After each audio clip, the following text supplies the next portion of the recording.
नमस्कार, news capital express में आपका स्वागत है। मैं हूं आपके साथ दीप्ति। आइए शुरुआत करते हैं ताज़ा तरीन खबरों के साथ। डॉक्टर सुनील अग्रवाल ने मीडिया से चर्चा करते हुए बताया कि मध्य प्रदेश की राजधानी भोपाल में वरिष्ठ चिकित्सक डायरेक्टर मेडिकल एजुकेशन के ऊपर कमिश्नर मेडिकल एक आईएएस हैं। वहीं राज्य के प्रत्येक मेडिकल कॉलेज का अध्यक्ष आईएएस कमिश्नर है। उसके बाद भी चिकित्सक की व्यवस्थाएं बिगड़ी हुई नजर आ रही हैं। अब तक जूनियर राज्य प्रशासनिक अधिकारी को पद सृजन कर उस पर बैठाने का प्रारूप तैयार किया जा रहा है। देश के प्रत्येक नागरिक और राजनेताओं की तरह हम भी चिंतित हैं कि देश की जनता शासकीय मेडिकल कॉलेज में उचित व्यवस्था प्राप्त करे। इस तरह प्रदेश का हर चिकित्सक चिंतित भी है और चिंतन भी कर रहा है। नमस्कार, मैं डॉक्टर सुनील अग्रवाल आज आप सबके बीच उपस्थित हूँ यह बताने के लिए कि मध्य प्रदेश में जहाँ राजधानी में वरिष्ठ चिकित्सक डायरेक्टर मेडिकल एजुकेशन के ऊपर कमिश्नर मेडिकल एजुकेशन एक आईएएस है, वहीं राज्य के प्रत्येक मेडिकल कॉलेज का अध्यक्ष एक आईएएस कमिश्नर है। उसके बावजूद भी चिकित्सकीय व्यवस्थाएं बिगड़ी हुई नजर आ रही हैं।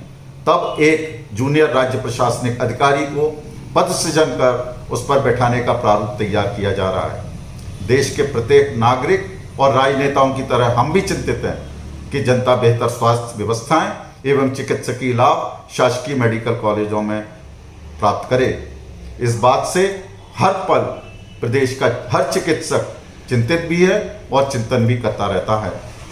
हम जानना चाहते हैं कि विगत वर्षों में प्रदेश की स्वास्थ्य व्यवस्थाएं क्यों बिगड़ी, क्यों नहीं सुधर पाई और आगे कैसे सुधारी जा सकती हैं। इसके लिए सभी स्वास्थ्य व्यवस्थाओं से जुड़े लोगों को चिंतन, मनन और मंथन करने की आवश्यकता है, न कि एक हवाई ख्याल से पैराशूट की तरह एक जूनियर राज्य प्रशासनिक अधिकारी अथवा आईएएस ऑफिसर को मेडिकल कॉलेजों में बिठा दिया जाए, जिनके आने वाले दुष्परिणामों पर भी विचार किया जाने की आवश्यकता है और जो एनएमसी के रेगुलेशंस के भी विरुद्ध है।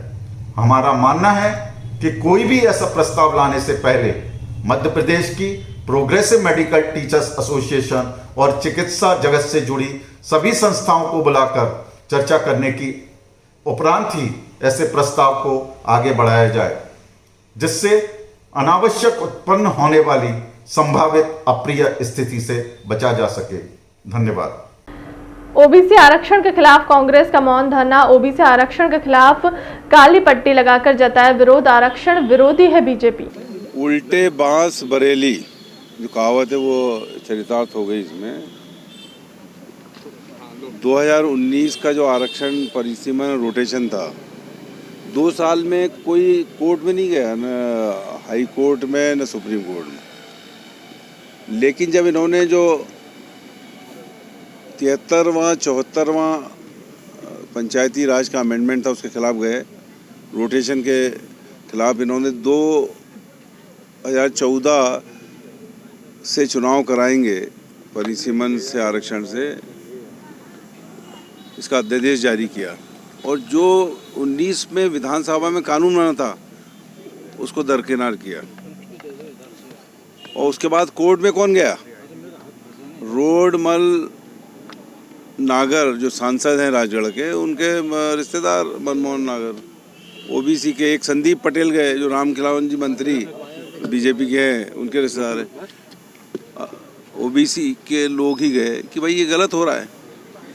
और दूसरा, विधानसभा के अंदर कांग्रेस पार्टी ने कमलनाथ जी के नेतृत्व में पूरी ताकत से इसका विरोध किया कि भाई जब सुप्रीम कोर्ट ने कहा है कि बगैर ओबीसी आरक्षण के चुनाव नहीं होना चाहिए, और आखिरी में कंपेल कर दिया कि एक सरसम्मत संकल्प आया जिसको कि कमलनाथ जी ने और पूरी कांग्रेस समर्थन दिया कि बगैर ओबीसी के चुनाव ना हो। अब ये जो अध्यादेश ख़त्म करने का जो कैबिनेट ने पास किया, तो जिस दिन सुप्रीम कोर्ट में ये मामला आया था और वहाँ से आरक्षण निरस्त किए थे, तभी ले आना था। इतनी देरी काहे की? पर ये ओबीसी को आरक्षण नहीं देना चाहते, इसीलिए इन्होंने साजिश रची कि चुनाव न हो, और इसलिए 14 का अध्यादेश लाए जिससे लोग कोर्ट में जाए। हाई कोर्ट और सुप्रीम कोर्ट में इनके वकील 4-4 बार नहीं गए कि स्टे मिल जाए, वो स्टे मिला नहीं, वो फंस गए। और फंस गए तो इसके अलावा कोई विकल्प नहीं था। और आज उसी स्थिति में आ गए कि 2019 का जो आरक्षण परिसीमन और रोटेशन है उस स्थिति में आ गए कि इसमें ही चुनाव कराना पड़ेगा, लेकिन ये चुनाव नहीं कराएंगे। और वो लोग परेशान हुए, भाई इन जगहों पे लोगों ने नॉमिनेशन भर दिए, चुनाव के पैसा खर्च कर दिया, चुनाव आयोग ने 200 करोड़ रुपए खर्च कर दिया, इसका क्या होगा? ये ओबीसी भी परेशान हुए और जनरल जिनके यहाँ चुनाव हो रहे थे वो भी परेशान। कुल मिला के इन्होंने पूरे संविधान का माहौल उड़ाया, जिसकी वजह से आज न केवल ओबीसी बल्कि मध्य प्रदेश के ग्रामीण क्षेत्र में हर वर्ग इनके खिलाफ है कि इनने सभी के। देखिए, बिल्कुल महिला कांग्रेस के द्वारा आज मौन धरना देकर यहाँ पर शीर्ष नेतृत्व का, हम कांग्रेस पार्टी के शीर्ष नेतृत्व का आभार भी व्यक्त करते, धन्यवाद भी देते माननीय कमलनाथ जी को, माननीय दिग्विजय सिंह जी को, माननीय अर्चना जायसवाल जी को, माननीय हमारे पूरे विधायकगण को और माननीय हमारे पीसी शर्मा जी को, माननीय कैलाश मिश्रा जी को, माननीय सभी नेताओं के जो कांग्रेस पार्टी के वरिष्ठ लीडर हैं कि उन्होंने विधानसभा में पक्ष भी रखा और हमेशा से माननीय कमलनाथ जी ने 27% आरक्षण की ओबीसी को देने की मांग की थी। कहीं ना कहीं कांग्रेस पार्टी आधी से ज़्यादा आबादी है मध्य प्रदेश में ओबीसी की, लेकिन जिस तरह से भारतीय जनता पार्टी उसको दरकिनार कर रही है उसका हम विरोध करते हैं और यहाँ पर अपने शीर्ष नेतृत्व का आभार व्यक्त करते हैं, धन्यवाद देते हैं। राजधानी में आयोजित धर्म संसद में कालीचरण बाबा का विवादित बयान पर कांग्रेसी बिफर पड़े। विभाजन के लिए महात्मा गांधी को जिम्मेदार ठहराने और गाली देने के खिलाफ सभापति प्रमोद दुबे की शिकायत पर एफआईआर दर्ज हुई है। इससे पहले महंत राम सुंदर दास ने इसका विरोध किया है। रावण भाटा ग्राउंड में आयोजित धर्म संसद में राष्ट्रपिता महात्मा गांधी के लिए अपशब्दों का प्रयोग करने वाले कालीचरण बाबा के विरुद्ध प्रमोद दुबे की शिकायत पर थाना टिकरापारा में अपराध क्रमांक धारा 294 आईपीसी के तहत अपराध दर्ज किया गया। आधी रात को थाने में शिकायत दर्ज कराने वालों में कांग्रेस अध्यक्ष मोहन मरकाम भी पहुंचे। एक बार माइक में बुला लिया, दोबारा फिर बुलाने का उसका तक क्यों पड़ी? परमात्मा गांधी को किसने दिया माइक दोबारा? संचालक ने दिया को स्वतः आए यहां पर। यदि आपको मनमानी करनी थी तो हमारा नाम का उपयोग आपको नहीं करना था। ये आप मत सोचिए कि आज मैं गौ सेवा संस्कार के एक अंग हूं इसलिए इस बात को बोल रहा हूं। मेरा अंतरात्मा आज रो रहा है कि इतने संत इतने दूर दूर से आए हैं, किसी ने एक शब्द भी इस बात पे नहीं कहा। मैं आप सबसे पूछना चाहता हूं कि आपने समुद्र मंथन किया 10 बजे से लेकर के शाम के 7 बजे तक, रत्न क्या निकला? क्या प्रस्ताव पास करेंगे आप? आपने 6 बिंदु रखा था, मैं बहुत ध्यान से सुन रहा था। किसी भी वक्ता ने उस 6 बिंदु के अंदर रह करके समाज को संदेश देने का काम नहीं किया। हमने इसको गाली दिया, हमने उसको गाली दिया। ये हमारी संस्कृति नहीं है, ये हमारी सनातन धर्म नहीं है। हमारा सनातन धर्म सबको समेट के चलने की है। वसुधैव कुटुंबकम की हमारी सोच है, हमारी भारतीय संस्कृति सनातन धर्म है। हमारे आदरणीय सच्चिदानंद उपासने जी ने इस कार्यक्रम की सफलता को लेकर के और अति उत्साह में उन्हें 2022 के संतों को आमंत्रित भी किया है। लेकिन आदरणीय सच्चिदानंद उपासने जी, बहुत ही विनम्रता पूर्वक मैं आपसे कह रहा हूं, आप 2022 धर्म संसद करिए। जितने संत हैं उसके डबल संत आ जाए मुझे खुशी होगी। लेकिन उस धर्म संसद में मेरी उपस्थित नहीं होगी, इस बात मैं आपको आज वचन दे रहा हूं, क्योंकि इस मंच की गरिमा संसद धर्म संसद गरिमा के अनुकूल कार्यक्रम नहीं हुआ, ऐसा मैं अपने आप को मानता हूं और कहीं न कहीं इसके मैं अपने आप को दोषी भी मानता हूं, क्योंकि आपने मुझे मुझे संरक्षक बनाया है और ऐसा हाथ बांध करके मुझे संरक्षक आपने बनाया कि इतनी बड़ी बात होने के बाद भी किसी ने कुछ नहीं बोला। मैं आप सबसे पूछना चाहता हूं इस बात को कि इस धर्म संसद से, इस मंच से जिस बात को कह के गया कह के यहां से चले गए।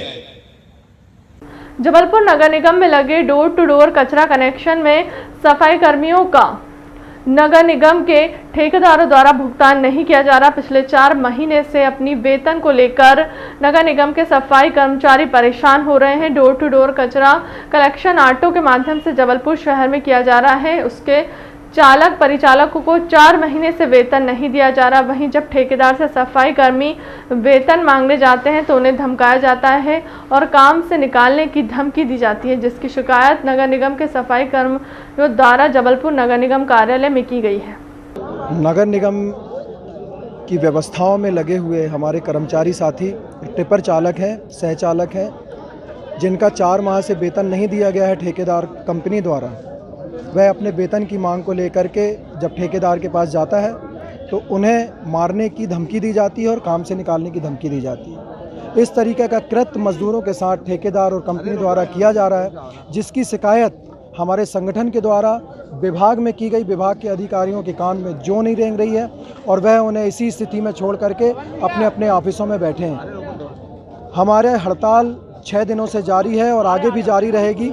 अगर हमारी मांगों को पूरी नहीं की जाती है, वेतन हमारे खातों पे नहीं डाला जाता है हमारे मजदूरों के, और पीएफ की जानकारी नहीं दी जाती, और जितने भी मजदूर हमारे आज हड़ताल पे बैठे हैं, एक मजदूर को अगर काम पे नहीं लिया जाता है तब भी हम अपने काम पे नहीं लौटेंगे। ऐसा हमारा प्रण है, हमारे मजदूरों का प्रण है। पवन देवक, भारतीय सफाई मजदूर संघ संभाग प्रभारी।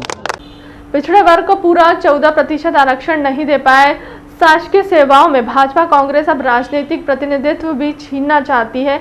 ओमिक्रॉन संक्रमण को देश प्रदेश में न रोक पाने से सीधे जिम्मेदार सिंधिया हैं। भाजपा और कांग्रेस दोनों पिछड़ा वर्ग के हितैषी होने के दावे करते हुए रोज नए नए बयान दे रहे हैं। हकीकत यह है कि भाजपा और कांग्रेस दोनों ही शासकीय सेवाओं में ओबीसी की 14% भर्ती भी नहीं कर पाए। अब 27% आरक्षण के नाम से धोखा दे रहे हैं। प्रदेश में अनुसूचित जाति जनजाति के बैकलॉग पदों को भरने के लिए सितंबर 2002 विशेष भर्ती अभियान चलाने का निर्णय लिया गया। तब से ही इसकी अवधि प्राप्त वर्ष बढ़ाई जा रही है। शिवराज सरकार के खिलाफ पिछले कार्यकाल में बैकलॉग की स्थिति से समाप्त करने के लिए सभी विभागों को रिक्त पदों पर भर्ती करने के निर्देश दिए गए थे। तब लगभग 18,000 पद चिन्हित किए गए थे। देखिए, मध्य प्रदेश सरकार लगातार इस बात पे गुमराह कर रही है कि पिछड़ा वर्ग के हक अधिकार के लिए वो काम कर रही है, जबकि वास्तविकता ये है कि पिछले 10 साल में कांग्रेस पार्टी लगातार सत्ता में रही। उसके बाद 15 साल लगातार भारतीय जनता पार्टी की सरकार रही, फिर 1.5 साल दोनों पार्टियां सरकार में रही। लेकिन 14% आरक्षण जो पहले से ही पिछड़ा वर्ग के लिए था, वो 14% आरक्षण के तहत ही भर्तियां नहीं हो पाई हैं। लगभग 1 लाख से अधिक भर्तियां अभी भी खाली हैं बैकलॉग की, उस पर कोई चर्चा ही नहीं करना चाहता। उन भर्तियों को कोई भरना ही नहीं चाहता। जब भरेंगे ही पुरानी 14% का ही आरक्षण आप नहीं दे रहे हैं, तो 27% आरक्षण के दावे करना और उसका श्रेय लेना एक दूसरे के ऊपर दावे, आप प्रेस के मीडिया के साथियों के साथ में दावे कर करके बड़े तो ये खोखले दावे कर रहे हैं कि ये दोनों दल 27% आरक्षण देना चाहते हैं। अगर इनकी नीयत सही होती तो सत्ता में रहते हुए सबसे पहले 14% आरक्षण के पूरे तरीके से उसके अंतर्गत आने वाली नियुक्तियां करते और 14% आरक्षण पूरा देते और बैकलॉग की व्यवस्था नहीं बनती। इसमें कुछ अधिकारी अपनी मनमानी कर रहे हैं कि सूटेबल कैंडिडेट नहीं मिल रहे। अगर 19 वर्ष में सूटेबल कैंडिडेट हम मध्य प्रदेश में तैयार नहीं करा पा रहे हैं, तो यह दिखाता है कि हम कितने योग्य और कितने आत्मनिर्भर हो पा रहे हैं मध्य प्रदेश के अंदर, कि हमें योग्य कैंडिडेट नहीं मिल पा रहे हैं। पिछड़े समाज को पिछड़ा रख पा रहे हैं हम, कि मुख्य धारा में ला पा रहे हैं। ये इनकी करनी और कथनी के परिणाम बता रहे हैं और हम लगातार इस बात का विरोध कर रहे हैं कि आने वाला भविष्य इस तरीके का ना हो। सत्ता आज सुधर जाए, ये सत्ताधारी दल आज सुधर जाए, ताकि आने वाला भविष्य जो है मध्य प्रदेश का उज्जवल हो, देश का भविष्य जो उज्जवल हो और जो पिछड़े समाज के लोग हैं वो मुख्य धारा में आ पाए।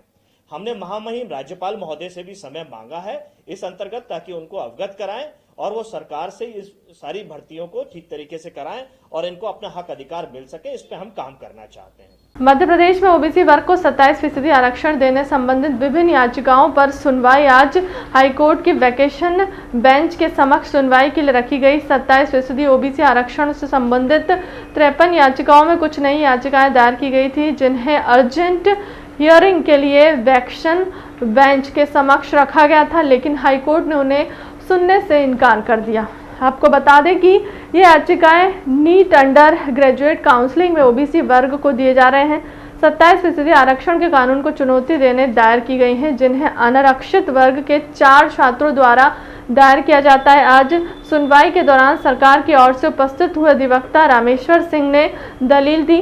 बताते दिनों हाईकोर्ट चीफ जस्टिस की डिवीजन बेंच ने आदेश जारी करते हुए कहा, मामला इस प्रकार है कि जो मध्य प्रदेश सरकार द्वारा 14 से 27% आरक्षण का अधिनियम पारित किया गया है और अभी हाल ही में जो अंडर ग्रेजुएट नीट काउंसलिंग होने वाली है, उसमें जो याचिकाकर्ता है उन्होंने चैलेंज किया है कि अंडर ग्रेजुएट नीट काउंसलिंग में ओबीसी को 14% ही आरक्षण दिया जाए और इन्होंने 19/3/2019 के आर्डर को रिलाय किया है, जो कि पीजी नीट से संबंधित माननीय न्यायालय का आदेश था। तो आज सुनवाई पे समस्त याचिकाएं माननीय वैकेशन बेंच के समक्ष नियत थी और माननीय वैकेशन जज को इस चीज़ से अवगत कराया गया कि 1/9/2021 का माननीय न्यायालय का आदेश है कि किसी भी प्रकार का अंतरिम आदेश जारी नहीं किया जाएगा, 27% की कॉन्स्टिट्यूशनल वैलिडिटी डिसाइड की जाएगी। तो उस आदेश से अवगत कराया तो माननीय न्यायालय ने सुनवाई से इनकार करते हुए स्पष्ट किया है कि ये रेगुलर बेंच ही इन समस्त प्रकरणों को सुनेगी, हम कोई भी आदेश इन प्रकरणों में पारित नहीं करेंगे। याचिका क्या कहती थी नीट की? याचिका जो दाखिल हुई थी, 2 याचिकाएं थी असल में, वो इंदौर बेंच से यहाँ ट्रांसफ़र होकर आई थी। उन याचिकाओं में इन्होंने आर्डिनेंस चैलेंज किया था और जो पीजी नीट काउंसलिंग में जो रिजर्वेशन से संबंधित अधिसूचना है उसको भी इन्होंने चैलेंज किया था, लेकिन जब माननीय न्यायालय ने सुनने से ही इनकार कर दिया तो उसका कोई सब्सटेंस नहीं है। और जहाँ तक आर्डिनेंस की बात है तो आर्डिनेंस अधिनियम बन चुका है और अधिनियम को स्टे करने का हाई कोर्ट को पावन नहीं है, ये सुप्रीम कोर्ट पहले कह चुकी है और 1/9/2021 के आदेश में भी माननीय न्यायालय ने इस चीज़ को अपहेल्ड कर दिया है। चुनाव निर्वाचन आयोग के अधिकारी ने कहा कि शासन से जो अध्यादेश जारी हुआ था वह वापस ले लिया जाएगा। यह जानकारी अभी प्राप्त हुई है। आयोग से लीगल ओपिनियन लिए जा रहे हैं जो आज हमें प्राप्त हो जाएंगे, उस हिसाब से बताएंगे कि चुनाव आगे होंगे या नहीं। पंचायत चुनाव निरस्त करने के मामले में राज्य निर्वाचन आयोग का बयान। आयोग के सचिव BS जामोद ने कहा कि पंचायत चुनाव के अध्यादेश को वापस लेने की सूचना आज शासन से आयोग को मिल गई है। इस मामले पर आयोग ने पंचायत और ग्रामीण विभाग के अधिकारियों के साथ बैठक की। अब आयोग को विधि विशेषज्ञ की राय का इंतजाम, शाम तक लीगल ओपिनियन राज्य निर्वाचन आयोग को मिल जाएगा फैसला। देखिए, शासन से जो अध्यादेश जारी हुआ था वो वापस ले लिया है, इसकी सूचना आज हमें प्राप्त हुई है और आज हमने पंचायत एवं ग्रामीण विकास विभाग के अधिकारियों के साथ आयोग की बैठक कराई है, पूरी वस्तु स्थिति जानी है। अब आयोग की ओर से लीगल ओपिनियन लिए जा रहे हैं। लीगल ओपिनियन आज हमें प्राप्त हो जाएंगे, उसके पश्चात फिर निर्णय लेंगे कि निर्वाचन की प्रक्रिया को कैसे आगे बढ़ाना है, स्थगित करना है, निरस्त करना है। जो भी निर्णय होगा लीगल ओपिनियन के आधार पर किया जाएगा। पंचायत चुनाव को लेकर गृह मंत्री नरोत्तम मिश्रा ने कहा, अब तक जारी चुनाव प्रक्रिया को लेकर बोले नरोत्तम मिश्रा, मैं समझता हूं कि आज शाम तक चुनाव स्थगित हो जाना चाहिए। नरोत्तम मिश्रा सुप्रीम कोर्ट में केंद्र सरकार की याचिका पर बोले, पीएम मोदी का सपना हर वर्ग को विकास को, हर वर्ग को मौका मिले। हमारी कोशिश है कि पंचायत चुनाव में ओबीसी को आरक्षण मिले। मैं अभी उस पर बोला और मैं फिर कह रहा हूं कि सब समाज को लिए साथ में आगे है बढ़ते जाना। प्रधानमंत्री कहते हैं सबका साथ, सबका विकास, सबका विश्वास, तो कोई छूटेगा नहीं, ओबीसी वर्ग भी नहीं छूटेगा, कोई वर्ग नहीं छूटेगा। हम सबको साथ लेके चलेंगे। वसुधैव कुटुंबकम के सिद्धांत को प्रतिपादित करने वाली पार्टी अगर कोई है तो भारतीय जनता पार्टी है। चुनावी प्रक्रिया जारी है सर, अभी भी मैं समझता हूँ आज स्थगित हो जाना चाहिए, ऐसी मेरी मान्यता है निजी। राज्य सरकार ने 4 महीने चुनाव टालने के लिए भी याचिका में निवेदन किया है। ऐसा कोई निवेदन राज्य सरकार ने नहीं किया है। बैठक चल रही है, अभी सतत चलने वाली प्रक्रिया। देश के अंदर भारतीय जनता पार्टी ही एकमात्र ऐसा दल है जो जनता से और कार्यकर्ता से सीधा संवाद शीर्ष नेतृत्व रखता है।